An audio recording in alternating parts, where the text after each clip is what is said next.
Today on the podcast, I'm going to be talking about selling in a screen first world.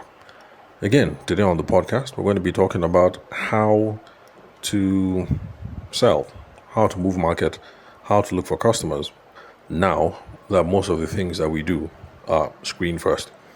Now, the reason why we're going to do this is because I recently spoke at the SME VCon 2 days ago, maybe 3 days ago, and it was the title of my session. And I figured, let me come over here and share some of that goodness, share some of the stuff that I spoke about with the people in the audience, just so that you guys are not left out over here. Even though I promoted it just a little bit on the podcast, I don't think, you know how podcasting can be now. I mean, you guys would have heard about it, but then by the time you go and search for it, it's already done. So, yeah, that's what we're going to be talking about today. Now, if you're interested in these sorts of things, how do you sell? How do you look for customers? How do you get people to take the next step? How do you close a deal? All these sorts of things. Then subscribe to this podcast on Spotify, YouTube, Apple, or any player of your choice. I am the host of the podcast. My name is Tabishima Ayede. If you'd love to connect with me, you can send me a text message or a WhatsApp message on 080-6466-2140. So let's get straight down to business. How do you sell in a screen-first world? So first off, definitions, because I want to make sure that we're all on the same page. So selling, what does selling mean? You know what? Let me just take a look at the notes that I made during the session, because I actually had some of the participants give their own opinion. And okay, so Aisha is a network marketing, just new in business. And okay, so her definition of selling was exchanging products or services in exchange for money. And of course, that's a very practical, functional definition of sales. So, we can't falter, makes sense, especially since lots of us, the reason why we're in business anyway, is because we want to make some nice paper, we want to make some good money. And she's also one of those people who saw on Sarki Motors' Instagram handle the purple Tesla Cybertruck. And that car is really, really cool. And she likes it as well. So I gave her a challenge that, let's hustle real hard and let's see if we can be twinning, doing his and hers. So I'm driving my own purple Tesla. She's driving her own purple Tesla too. So hopefully, maybe one day you're chilling in Abuja and you happen to notice two purple Teslas driving in different parts of the city. Hopefully that'll be me, and maybe the other one will be Aisha. So Aisha, she says, selling is exchanging products or services so you can get some money. Then I also got the opinions from Akan Charles, and she is a community manager and a virtual assistant based in PH, if I remember correctly. And let's see. Okay, I think for her, sales was about getting people to recognize that you have a product or a service, or getting people to recognize the problems that you solve. Now, of course, those definitions for sales, they're all right. They're all right. They're okay. But the most important thing was I didn't want to hear anybody saying that sales is about persuading or sales is about convincing. Because too many people assume that sales is about going to toast someone. Sales is about trying to, cajole somebody. And the truth of the matter is that you cannot twist, you cannot toast, you cannot cajole, you cannot convince, you cannot, whatever it is that you want to do. You cannot persuade somebody to buy something that they didn't already want to buy in the first place. So the first thing that we need to learn about sales is this. Stop trying to persuade people because you can't. Now, there are people who can get you to do what it is that you did not want to do in the first place. And if you notice, we call those people fraudsters, or we call them hucksters, or we call them something else. So it's an advanced skill. It can be done, but it definitely is not sales. So what we do in sales is we just try and figure out people's motives, figure out what their motives are, see if it aligns with ours, and then that is the crux of our proposal, of our sales pitch, that look, this is what you're on about, this is what you want to achieve, this is what you're trying to, this is where you're heading. My product or my service can actually help you get there. And so that is the whole point of the conversation.